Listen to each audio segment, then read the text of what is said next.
Good morning, and thank you for the opportunity. Just a bit of disclaimer to start with.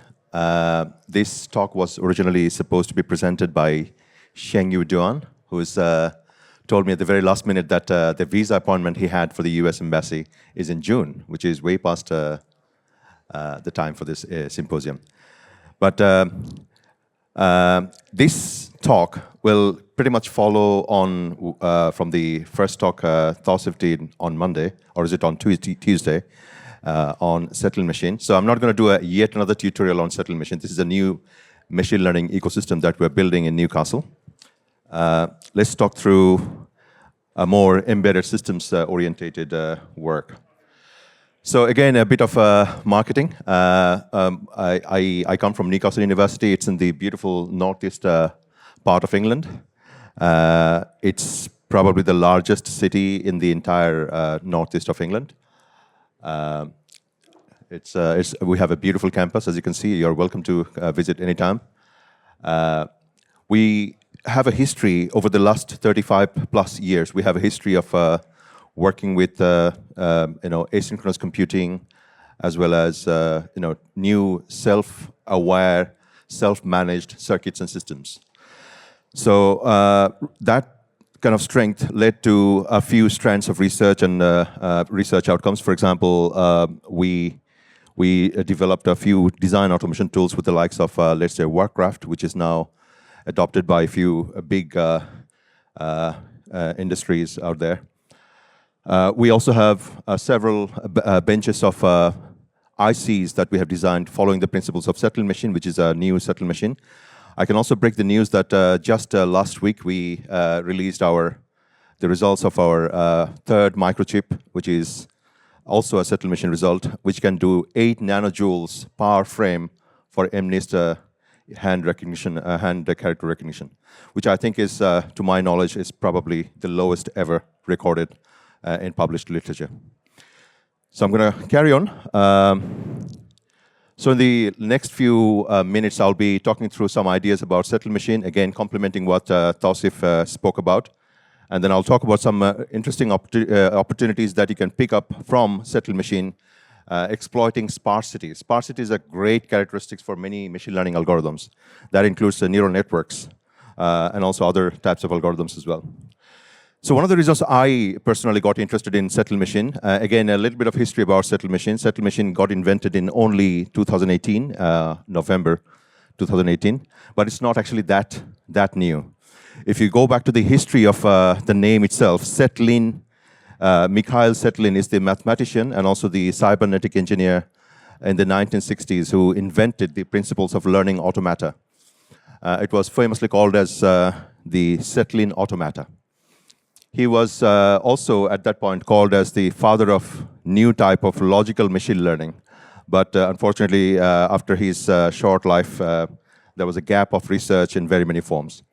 So in 2018, November, one of our colleagues, Ulla Christopher Granmo, and also a few of us, joined hands in terms of creating this new machine learning ecosystem. We were only 5 researchers in November 2018. And as of this date, I'm part of this steering committee which builds the international working group on tsetlin machines. We have more than 50 plus research groups working on different types of machine learning models and also circuits and systems using tsetlin machine. Okay, so why tsetlin machine? Tsetlin machine, unlike the arithmetic principles that you will hear from neural network or neuromorphic computing or other types of machine learning for that matter, tsetlin machine brings in something called white box machine learning approach. It is a logic-based approach. If humans are given 2 different fruits in front of them, we don't go about calculating the multipath regression of the feature, the depth, the color, the patterns, and everything else in between, right? What we do is we use some simple yes or no questions in our brain ontologically to come up with a question, a set of questions that can answer the classification problem. So that is actually the inspiration of this white box approach. It is because it is rule-based and also logic-based. It's largely interpretable. It's very, very low complexity because you're speaking in the language of computer, AND gates, OR gates, NOT gates. and also some summation operations. That's all there is. There is no multiplication whatsoever. Zero multiplications, very little to do with also arithmetic at all, and mostly OR gate, NOT gate, and AND gates. So an example of what a rule would look like is something like this. If some of you will know something around decision trees, you will probably recall that in decision trees you did a lot of informational sort of background building to build up the tree nodes as to the thresholds that you'll be using for classifying your problem, right? In so many ways, it's actually tsetlin machine is very similar, but it does it in a very dynamic way in terms of training. So after you have trained and a certain problem, the kind of proposition looks like this. A certain type of flower, iris flower called setosa, could be defined as it's a very simple logical proposition. If the petal length is, this is a yes or no question, this is another yes or no question, this is another yes or no question. It's a very simple example just to get you to think about what we are talking about. And again, because I mentioned that there are only 3 types of gates: NOT gate, OR gate, followed by AND gate, and finally you have some summations as well.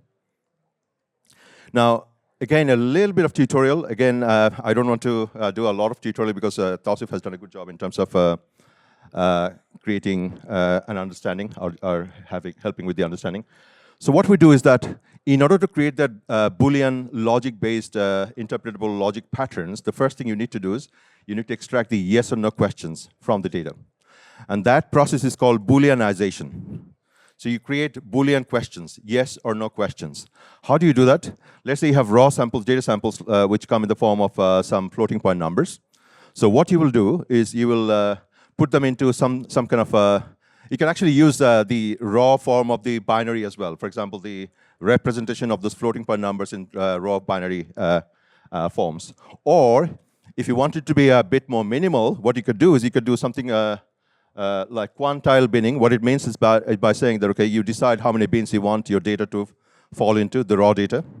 And then each data will then be put into a certain bin based on the intervals that you have defined. And these bins will then be binarized, and those binaries will become your yes or no questions. Your yes or no questions will become simply as simple as these. So a binary representation of the bins that you have. And that gives you an interesting starting point for so that is the Boolean data set that you start with. And once you have the Boolean data set, the next thing you do is that for every Boolean, you also create a complement. So if you have m number of Booleans, you will have 2m literals, including their complements. For 2m literals, you will then have 2m learning automata, or tsetlin automata. And tsetlin automata is nothing but finite state machines. It's like a bounded counter with 2 n states. The higher n will be dedicated towards deciding whether you want to include that particular literal as part of your proposition. When I say proposition, that is a logical conjunction that you want to propose from each clause, or you want to exclude it. Now, interestingly, if you include something, it becomes important to your logical proposition. But if you exclude it, it becomes completely redundant. It does not matter anymore. It does not participate in your logical conjunction at all. So that is then leading to something around, this is just basically to talk through how the actual training happens. If it is a true positive or true negative that you initially do some random decisions of these automata. You make wrong decisions and you come out with poor accuracy. But then you go back and ask these questions. Do I have a true positive?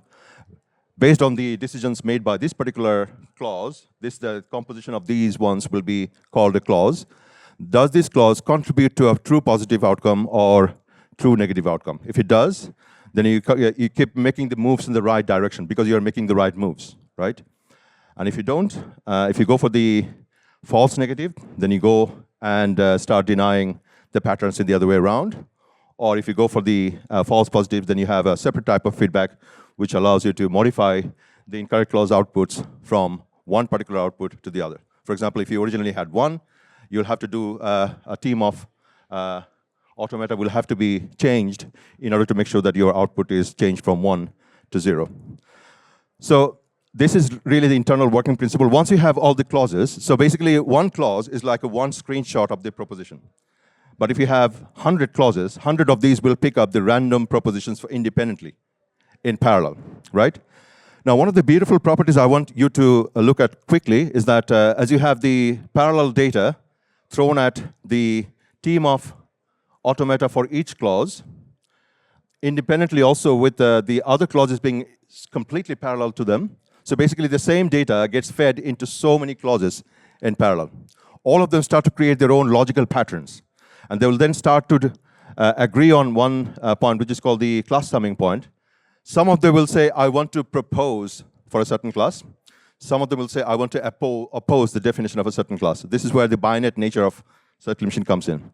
So some of them will be called as positive clauses. Some of them will be called as negative clauses. And once you have enough confidence from the positive clauses, you can say that okay, this indeed is a certain class with a certain confidence. Okay. Now, interestingly, if I relate back to the examples in human nature, some of us are very confident in things we do and say. So we are very confident and we always say the same thing over and over again. Sometimes we also become gullible with matters of some judgment where you see that others also are saying similar sort of stuff, so we might as well change our mind often as well. So that happens in the learning automata as well, because sometimes when you're doing independent logical pattern picking from the clauses, right? Sometimes the positive clauses tend to pick up some weak correlations which are also present in the negative clauses. Number one. That's the property number one that we'll be exploiting today. And second property, which is what Tausif will have mentioned already on Tuesday, is the idea of sparsity. If you look at the number of includes as opposed to the total number of learning automata, you're looking at something around, for example, for a simple iris classification, iris is a very, very simple example, toy example. 79.2% are excludes. But if you go for MNIST, you're looking at 99%. If you go for CFAR 10, you're in the order of 99.3%. If you go for higher order problems, the number of excludes become really, really high. That only leaves you with a very few patterns of includes that you're really interested in. Now, this is the property number two that we'll be exploiting as well, sparsity. And the property number one was some weak includes appear both in the positive clauses and negative clauses at the same time. Now, if we exploit these two properties together, then we'll have some interesting patterns coming out. For example, you'll see some of the, across these different clauses, some of them appear in the positive clauses and negative clauses at the same time. Here, for example. Here. And so on. So what we're gonna do is that for the opportunity number one, which is the weak includes in both the positive clauses and negative clauses, we're gonna take them out, because they're not really confident in terms of the logical patterns that we're trying to propose. Okay? For those of you who want to understand a bit more about tsetlin machine, I don't think we have to say a lot. Just we created this website for a reference, single point of source for all information that you need to know, tsetlinmachine.org. And there's also a unified, the working group is working on a unified GitHub repository called, if you search by TMU, Tsetlin Machine Unified GitHub Repository. You will see the entire bunch of data sets, algorithms, and some already pre-made examples for you. Okay?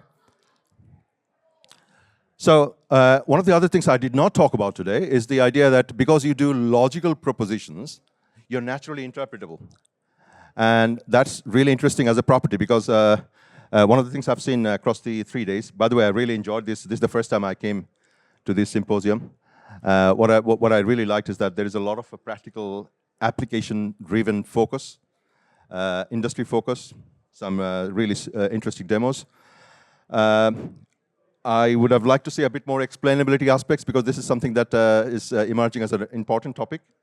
And when I wear my hat as a founder of Literal Labs, this is one of the USPs that we want to sell. That, okay, a tsetlin machine and also similar sort of algorithms offer interpretability properties which we need for edge machine learning to be empowered, right?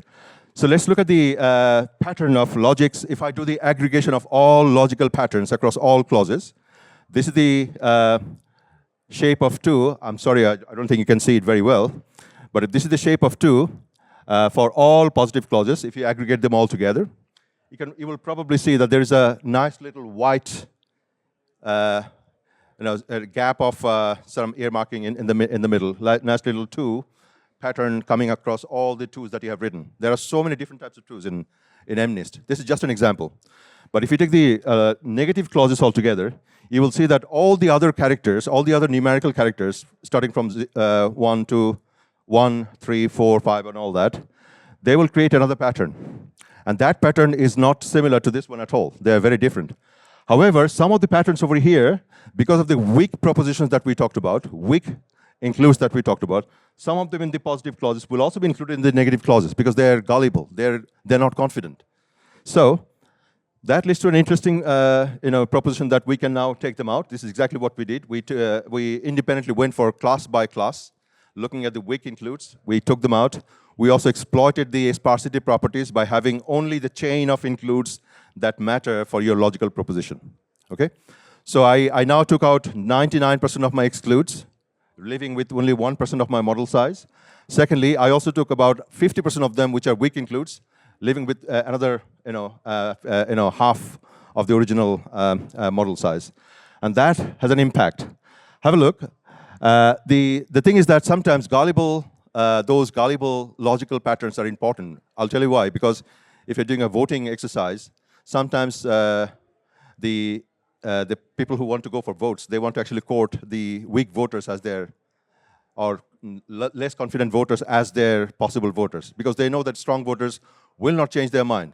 But if you court them in the right ways, the weak voters or voters who are slightly more gullible, you can actually get their votes.